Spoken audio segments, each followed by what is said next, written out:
제 아버지는 정의로운 법조인이셨습니다.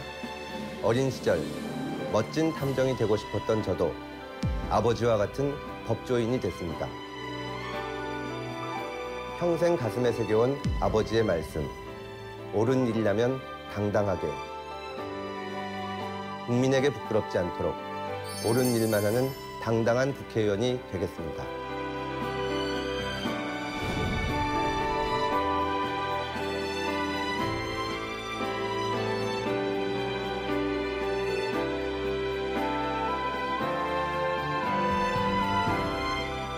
안녕하십니까. 더불어민주당 강서갑 국회의원 금태섭입니다.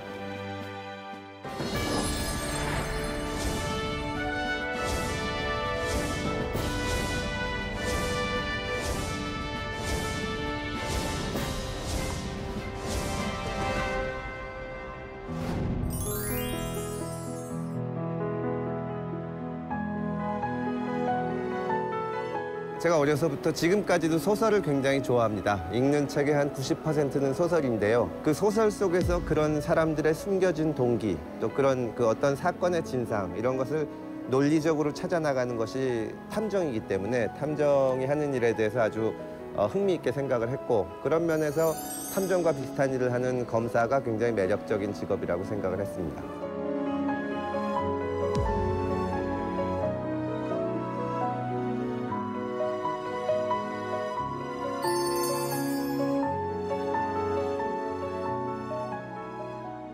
검사로 가기로 마음을 먹었을 때는 별 말씀을 안 하셨습니다. 그리고 이제 검사가 돼서 제가 서울 동부지검에 처음 발령을 받았는데요. 앞으로 어떻게 살 거냐 물어보시길래 저는 열심히 노력해서 검찰총장도 하고 뭐 법무부 장관도 하고, 근데 이왕이면 좀 젊은 나이에 해서 다음에 또 딴 것도 하겠다 뭐 이런 식의 얘기를 했더니 그 아버지가 막 이렇게 웃으시면서 본인은 판사가 됐을 때 평생 시골에서 판사만 해도 만족하고 살겠다고 생각을 했는데, 너는 검사가 돼서 아직 첫 출근도 안 한 놈이 어떻게 검찰총장이 되겠다 이런 시건방진 얘기를 하고 앉아있냐.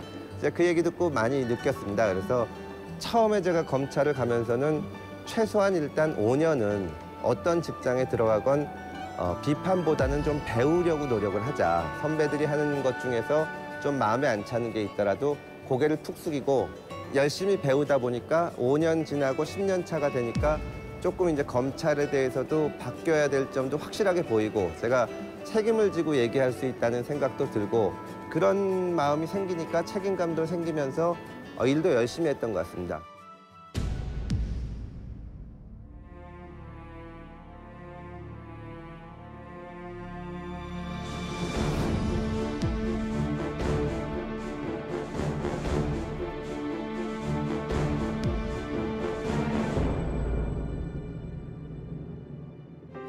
검사나 수사관이나 전부 공무원이기 때문에 결국은 국민들한테 봉사하는 기관이거든요.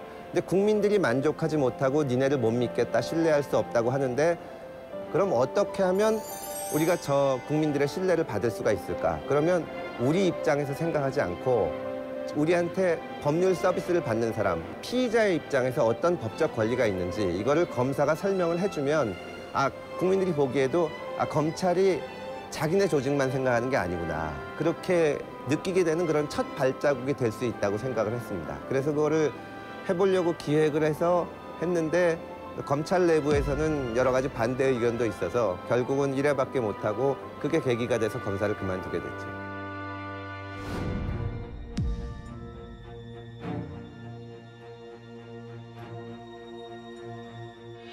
정치는 이제 가장 공적인 영역인데요. 그래서 그거는 내가 나서야겠다, 내가 뭘 하고 싶다, 그런 마음을 가지고 해서는 안 된다고 생각을 합니다.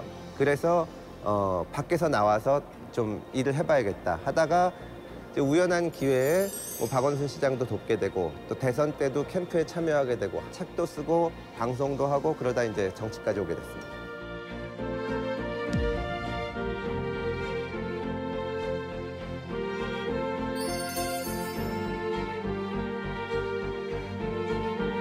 지금 우리 사회는 대단히 어려운 국면에 접어들고 있다고 생각을 합니다. 그래서 사회 전체가 불안하고 희망도 없고 또 어떻게 살아야 될지 모를 때 하나의 답이 아니라 여러 사람들이 머리를 맞대고 좀 모색을 하는 과정이 필요하다고 생각을 합니다. 그럴 때 여러 사람들과 함께 해답을 찾아 나가는 그런 역할을 하고 싶습니다. 서로 이해관계가 다를 때 어떻게 하면 이것을 타협하고 조정하고 그래서 가장 여러 양측을 위해서 최선의 결과를 내냐 이런 거에 설득의 문제인데 그럴 때 사람들이 어떤 이유로 어떤 동기로 움직이는지를 알면 도움이 됩니다. 다양한 입장을 가진 사람들에 대해서 그 나름대로 제 나름대로 애정을 갖고 보게 되죠. 그런 자세를 가지고 설득을 하면 그분들도 좀 더 설득하는 사람의 말을 잘 들어주시고 그러는 것 같습니다.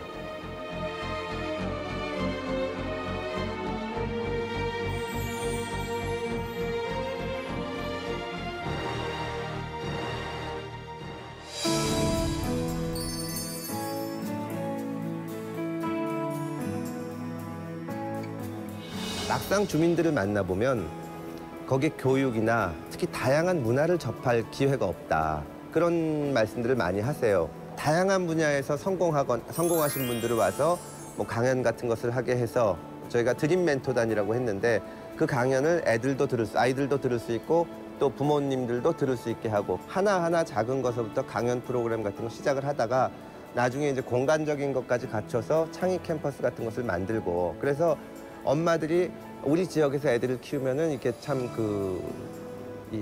풍부한 감성을 갖춘 아이로 만들 수 있다.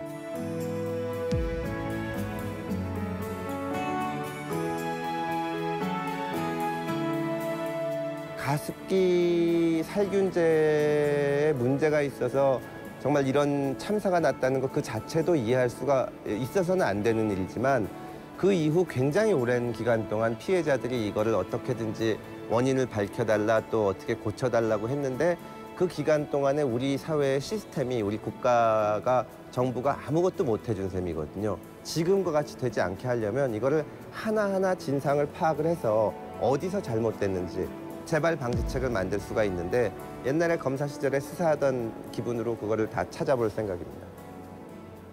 제가 꿈꾸는 대한민국은 넘어지더라도 다른 사람들이 기다려줄 수 있다는 그 마음을 가질 수 있는 사회가 됐으면 좋겠습니다. 우리 사회가 고도 성장을 하다 보니까 이제 뒤처지고 이런 사람들에 대한 배려가 부족했거든요.